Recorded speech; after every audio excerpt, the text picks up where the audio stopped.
Seja bem-vindo ao Big Picture Podcast. Meu nome é Elvésio Coimbra. O nosso desejo é ajudar pessoas a se manter apaixonadas por Deus e construir um legado nessa terra. E para isso a gente quer ajudar trazendo temas que vão cooperar para que você vá bem do início ao fim, seja com alinhamentos ou impulsionamento da tua identidade, propósito, discipulado, visão, né? Cura interior, libertação, mindset do reino, fundamentos de fé, para que você possa então permanecer avançando. Afinal de contas, nós não somos daqueles que retrocedem, nós somos daqueles que avançam. Para a gente poder continuar avançando, hoje nós vamos falar um pouco sobre um tema que eu vejo muita gente vivendo conflitos dentro de si, né? Que é quando a gente fala sobre visão, sobre propósito, e um conceito muito natural no nosso meio, que é o que é sucesso, né? Afinal de contas, qual é a minha métrica de sucesso? O que eu considero se eu sou uma pessoa de sucesso ou não, se eu estou realmente avançando com aquilo que eu acredito que eu devo avançar. Então, para alguns, a métrica de sucesso muitas vezes vai ser dinheiro. Se eu estou bem sucedido financeiramente, eu me considero uma pessoa de sucesso. Outros vão considerar fama, outros vão considerar poder, outros vão considerar até mesmo família. Se eu conseguir casar, eu tenho anos de casamento, tenho filhos, tenho netos, todos bem criados, então eu tenho sucesso. Mas a verdade é que nós não podemos viver apenas por questões terrenas. Nós somos criados para viver então uma percepção de sucesso muito maior, porque se a gente for olhar somente coisas terrenas, a dúvida que vai parar em nós é, afinal de contas, Jesus teve sucesso? Você já parou para pensar sobre isso? Se você tivesse um filho e esse filho fosse parar numa cruz e ele fosse condenado como alguém que é maldito no madeiro, e você então está ali pregado naquela cruz, humilhado naquela cruz, escarnecido naquela cruz, você consideraria que Cristo, de forma humana, obteve sucesso? Para você, se o teu fim foi igual a Cristo, você teve sucesso? Porque senão a gente pode ter uma percepção muito equivocada do que é ter uma vida realmente bem-sucedida, né? Do que é realmente alcançar um propósito verdadeiro aqui nessa terra. E eu gosto muito de pensar um texto que está lá em Abacuque, no capítulo 2, versículo 1 a 3, diz assim, Abacuque 2, versículo 1 a 3: Ficarei no meu posto de sentinela e tomarei posição sobre a muralha. Aguardarei para ver o que ele me dirá e que resposta terei à minha queixa. Então o Senhor respondeu: escreva claramente a visão em tabuinhas, para que se leia facilmente, pois a visão aguarda um tempo designado. Ela fala do fim e não falhará. Ainda que demore, espere, porque ela certamente virá e não se atrasará, sabe? A gente precisa ter uma visão, né? E quando a gente pega esse conceito de sucesso, eu gosto muito do conceito do apóstolo Paulo, que está lá em Atos 26, versículo 19. O apóstolo Paulo diz assim, diante de uma defesa jurídica que ele está fazendo diante do rei Agripa, das acusações que ele estava recebendo, ele vira para o rei Agripa e diz: portanto, ó rei Agripa, eu não fui desobediente à visão celestial que eu recebi. Ele está falando, eu não estou aqui fazendo ou vivendo as coisas por uma questão humana. Eu não estou aqui sofrendo tudo que eu sofri por uma questão humana. Eu não estou aqui porque eu gosto de sofrer, ou eu sou então uma pessoa que não tem mais o que fazer, ou porque eu não tinha então meios de ser um homem bem-sucedido dentro daquilo que eu já vivia humanamente. O problema, Rei Agripa, é que eu fui consumido por uma visão divina, por uma visão celestial, o que muitas vezes nós chamamos de um propósito eterno, de um propósito que supera simplesmente ter dinheiro ou não ter dinheiro, ter fama ou não ter fama, atender às necessidades dos outros ou não. Muitas vezes nós vivemos para atender a aquilo que as pessoas querem, que elas consideram para nós, se nós somos bem-sucedidos ou não. Imagina você, eu estava num processo de sucessão familiar, onde eu assumiria todo o escritório de advocacia do meu pai. Trabalhei quase 10 anos com ele e a gente estava então no processo de assumir o escritório de advocacia e Deus vira e fala: abra mão de tudo, porque agora você vai me aprender a ter como teu pai, o teu chamado é ser um pastor. Eu tive que abrir mão de tudo aquilo que eu estava desenhando de carreira, de recursos, de tudo que eu pensava que era a coisa mais bem sucedida que eu poderia fazer nessa terra. E de repente eu saio de Minas Gerais, venho para São Paulo, venho para o Dunamis, depois eu vou para Recife, ajudar a plantar uma igreja em Recife, volto para São Paulo. Hoje eu estou aqui como um diretor da Dunamis Farm, tocando as coisas aqui, construindo algo que vai transformar tantas vidas, tantas pessoas, tudo porque eu tive uma direção de Deus. E a verdade é que em algum momento você precisa fazer aquilo que Abacuque falou. Abacuque falou aqui no capítulo 2, versículo 1 a 3, tomar uma posição e aguardar para ver o que ele vai te dizer. O que Deus quer que você faça nessa terra? Você nasceu para um tempo como este, existe um propósito designado para a tua vida. Você não nasceu agora à toa, tem um propósito para você exercer nessa geração. Você pode pensar, por que você não nasceu há 20 gerações atrás, há 10 gerações atrás, há 5 gerações atrás? Por que você nasceu exatamente agora? Porque Deus tinha um propósito para você e ele fala, olha, quando você parar para ouvir, aquilo que Deus quer falar para você, escreva. Escreva de uma forma clara, que até aquele que passar correndo vai conseguir ouvir. E a verdade é que muitos de nós recebemos palavras de Deus, visões, sonhos. Esses dias eu estava em Maceió, enquanto eu estava lá na barbearia, uma moça estava me atendendo, estava ali cortando o cabelo, fazendo a barba, e a gente começou a falar as coisas do reino de Deus. E ela começou a me contar, olha, Deus entrou na minha vida e no meio de um momento que eu estava com depressão, distante dos caminhos do Senhor, eu tive um sonho, uma visão. Ela não sabe discernir direito do que foi, afinal de contas, mas ela falou assim, olha, eu vi máquinas de cortar cabelo de ouro caindo do céu e ali eu tive uma direção de Deus, abandona a enfermagem, abandona tudo que você está fazendo e você vai cortar cabelo e você vai trazer então transformação na vida das pessoas através do talento que eu vou te dar. E dali surgiu a profissão dela. Ela já era formada em enfermagem, toda a família falou, você está louca, você estudou tantos anos para você seguir uma carreira e agora você vai abandonar tudo. Ela foi aquilo que me tirou da depressão, transformou a minha vida e hoje eu transformo vidas através disso. Ela já ganhou prêmios cortando o cabelo de pessoas, com a excelência daquilo que ela está fazendo. Então, deixa eu te contar uma coisa, nunca é tarde para Deus mudar a rota. Sabe? Talvez você está aí pensando, você está ouvindo isso daqui pensando, cara, será que isso aqui é para mim? É para você, Deus te colocou aqui para ouvir isso hoje.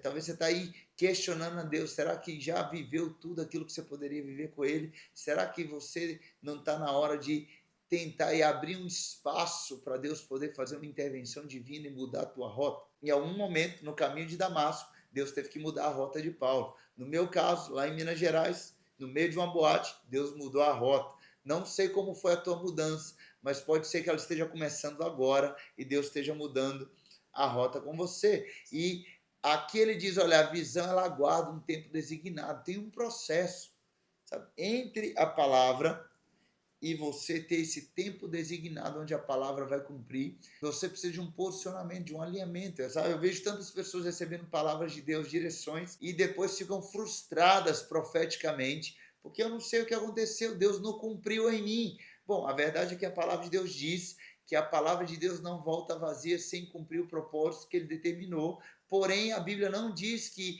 a palavra não volta vazia sem cumprir o propósito que ele determinou em você. Ele determinou uma palavra, ele determinou um propósito na palavra e essa palavra vai se cumprir, porém não quer dizer que vai se cumprir em nós, a não ser que eu me posicione. Eu preciso me posicionar. Eu fico pensando naquela história de Isaac e Rebeca. Isaac era o filho da promessa. Ele era o herdeiro da promessa de Abraão. Depois da morte de Abraão, lá em Gênesis 25, Deus abençoa ele, Porém, mesmo assim, ele teve que orar por 20 anos para um tempo designado para que as coisas acontecessem e no meio daquele processo ele pudesse construir tanta intimidade com Deus que aquilo agora, a promessa, não roubasse o coração dele mais. Então, muitas vezes a gente quer rápido, eu quero um propósito rápido, com um sucesso rápido, para eu mostrar alguma coisa para as pessoas, quando no final do dia o que Deus quer é desenvolver uma maior intimidade conosco, para que na hora que ele entregar tudo que ele quer entregar, isso não venha roubar o nosso coração dele. É o que diz também Marcos 4, versículo 14 a 20. O semeador, ele semeia a palavra, e algumas pessoas são como semente à beira do caminho, a palavra é semeada. Outros são como semente lançada em terreno pedregoso. E outros são como sementes lançadas, uma raiz onde a raiz não consegue permanecer, ela permanece por pouco tempo, né? Então, você tem aqui 4 fases. Você tem quem está à beira do caminho, você tem aquele que está em um terreno pedregoso, você vai ter também aqui aqueles cujos as sementes são lançadas entre espinhos, que você não consegue, então acaba sufocando a semente. E aquele que é uma boa semente. Então você tem 4 terrenos. Esse terreno está falando do nosso coração, onde a semente de Deus ela é semeada. Então eu posso ser alguém que facilmente a palavra de Deus é roubada de mim e eu não dou fruto. Eu posso ser aquele que o coração ainda está duro e não consegue gerar raiz. E então, por conta das adversidades,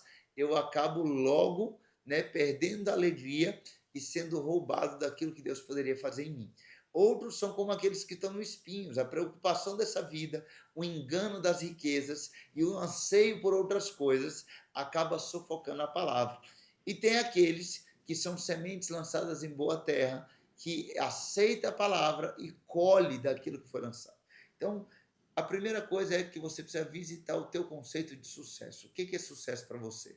Sucesso para você é atender a necessidade dos outros, atender a necessidade da tua família, atender a necessidade de aceitação, de afirmação, porque você tem temor de homens, ou no final do dia, tudo que você quer é agradar a Deus, mas para isso você vai ter que viver por fé, porque sem fé é impossível agradar a Deus. Então, quando eu analiso essa construção de visão, quando eu penso o que Deus tem usado, na minha vida pelo menos, para construir uma visão, eu quero deixar aqui alguns pontos com você que me ajudaram e que pode te ajudar no teu processo de construção de visão. Como que você constrói visão com Deus? Como que você recebe lá, como Abacuque falou, espera ele falar com você até que a visão venha, para que você possa então construir uma visão, um propósito eterno com Deus nessa terra, deixando um legado. A primeira coisa que eu avalio é versículos bíblicos. Tá? A Bíblia ela é a âncora para tudo que a gente faz. Olha o que diz lá em Salmo 119, versículo 105. Lâmpada que ilumina os meus passos e luz que clareia o meu caminho é a tua palavra. Então a palavra de Deus ela ilumina os passos e clareia o caminho. Eu preciso estar sempre olhando para a Bíblia para entender, primeiro, se aquilo que eu estou querendo fazer é bíblico. Essa é a primeira coisa.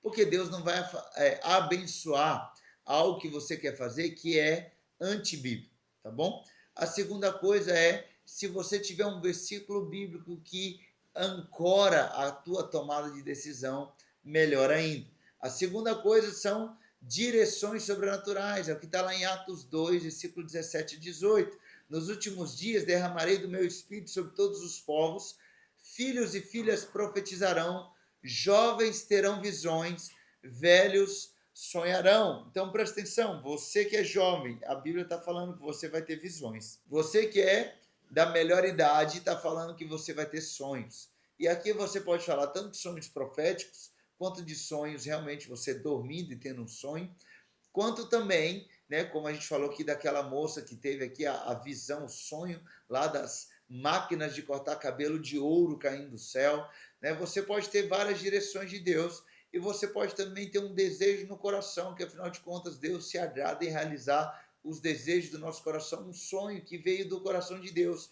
e foi colocado no teu coração. Então essa é a segunda coisa que eu avalio. O que Deus falou que eu vou ser? O que Deus tem falado que eu vou fazer? E o que Deus falou que eu vou ter? Né? Como que Deus tem construído isso junto comigo? A terceira coisa que nós avaliamos, né, é qual a esfera da sociedade que Deus tem colocado no meu coração. Por exemplo, 1 Coríntios 12, versículo 4 a 6 diz que há diversidade de dons, mas o Espírito Santo é o mesmo. Há diversidade de ministérios, mas o Senhor Jesus, o Senhor é o mesmo, né? Então está falando lá, quando fala de Efésios 4:11, do apóstolo, profeta, evangelista, pastor e mestre. São vários ministérios. Você tem também o texto dizendo que há diversos tipos de operações ou campos de atuação, mas é Deus que opera tudo em todos. Então, quando a gente fala de esferas, nós estamos falando de campos de atuação. Embora eu tenha dons do Espírito Santo, isso não define onde eu vou atuar. Embora eu tenha um ministério que Cristo me deu, isso também não define onde eu vou atuar. Quem define onde eu vou atuar é Deus Pai. Ele que define onde nós vamos atuar. Então tem gente que confunde isso. E porque ele recebeu uma palavra, por exemplo, que ele vai ser um pastor, ele acha que ele só pode ser pastor na igreja, porque o ministério está definindo o campo de atuação. Mas você pode ser pastor em qualquer área, você pode ser um pastor dentro de uma empresa, você pode ser um pastor na educação, você pode ser um pastor na política, nos negócios, em qualquer campo de atuação da sociedade, você pode exercer o teu ministério apostólico, profético, de evangelista, de pastor e de mestre. Então, cuidado para você não confundir essas coisas. A gente tem que avaliar também a nossa história, sabe por quê? Olha o que diz lá em Provérbios 18, versículo 19. Um irmão ofendido é mais inacessível do que uma cidade fortificada. E as discussões são como as portas trancadas de uma cidadela. Então, muitas vezes, não visitar as nossas dores, não entender as nossas ofensas e porque certas coisas nos tornam inacessíveis, nos rouba de compreender que muitas das nossas dores vão se tornar as nossas maiores plataformas. Deus vai usar as tuas áreas de maiores dores para que você se encha de compaixão, você seja curado e agora outras pessoas não tenham que passar pelas mesmas dores que você passou. Então as tuas dores falam muito sobre aquilo que Deus quer fazer, porque a redenção de Deus vai trazer também resposta para muita gente. Eu analiso também os dons de Cristo, afinal de contas, você vai avaliar o favor de Deus. Você é mais apostólico? Você é uma pessoa que é mais visionária? O que te move é uma visão? Você é mais profético? O que te move mais são direções de Deus? Você é mais evangelista, você é compassivo, você ama o perdido, você até vai, mas você não quer chegar sozinho, você quer levar todo mundo, é igual aquela festa do Cordeiro, onde, olha, eu até vou, Senhor, mas eu quero levar uma multidão comigo, né? Outros são mais pastorais, sabe? Você ama emprestar o teu ouvido, você ouve as pessoas, você energiza ao ouvir as dores, e você ouve a história, e você se compadece delas, e você é como um pastor que cuida das ovelhas e se interessa por aquela história. Ou talvez você é mais um mestre, você é mais do ensino, você não perde a oportunidade de trazer ensino, educação, instrução, porque o povo perece por falta de conhecimento e você não quer ver ninguém perecer.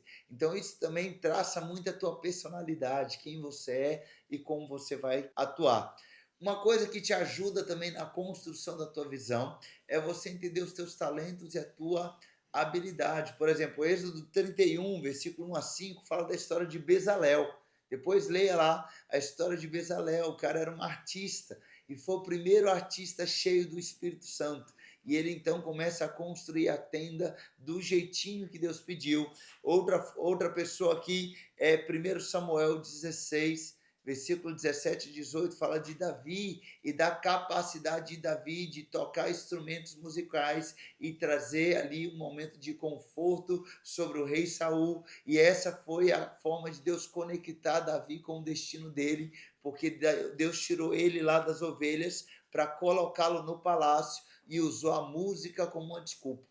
Uma música como desculpa para conectar ele com o destino. Muitas vezes Deus vai te conectar, vai te fazer servir pessoas por meio das tuas habilidades, como uma desculpa para te conectar com o teu chamado. Às vezes é servir um café, é dirigir para alguém, às vezes é você estar conectado de alguma forma que você vai então receber aquilo que você precisa. Eu me lembro várias vezes ouvindo do Theo, você está uma conexão do teu destino. E o próximo passo que eu acho que você tem que avaliar é quais são as conexões que Deus está te dando.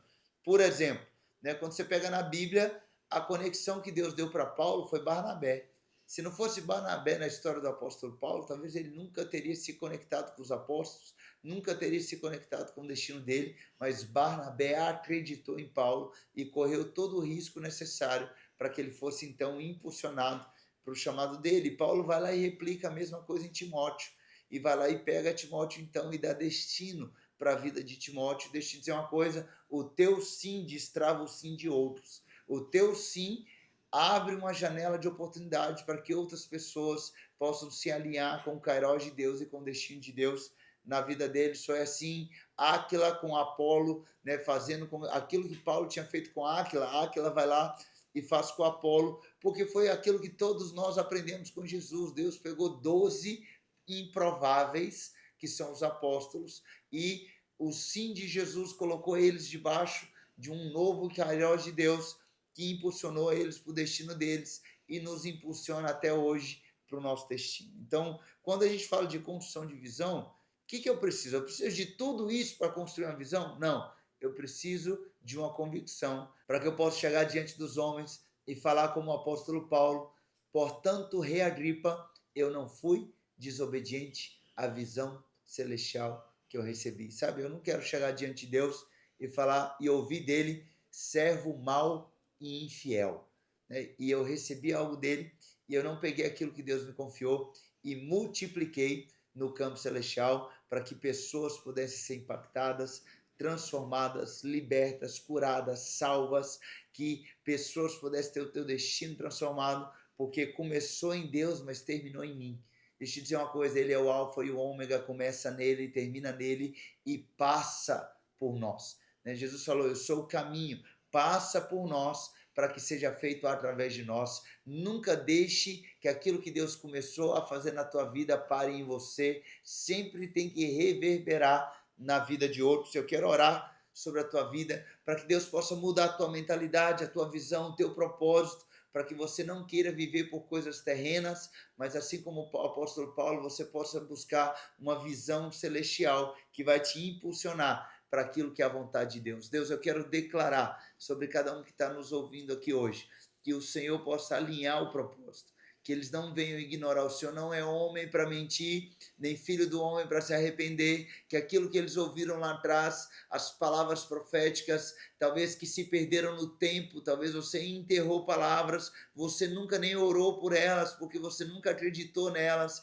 Deixa eu te dizer, Deus é poderoso para fazer infinitamente mais do que nós podemos pedir ou imaginar, porque os pensamentos dele são mais altos, os planos dele são maiores, e Jeremias 29:11 diz, eu é que sei os planos que eu tenho a vosso respeito, planos de paz e não de dores, planos de te dar um futuro e esperança. Talvez você está aqui nos ouvindo e pensando, eu não tenho mais esperança, eu não tenho planos, eu não sei o que fazer. Deixa eu te dizer uma coisa, Deus tem planos para você, para que o reino dele se estabeleça nessa terra. Deus, nós declaramos um destravar de destinos e que a sensibilidade, que as pessoas possam passar tempo na tua presença, para ouvir a tua voz, escrever numa tábua, trazer clareza na visão, para que eles possam percorrer a jornada que o Senhor tem para cada um deles.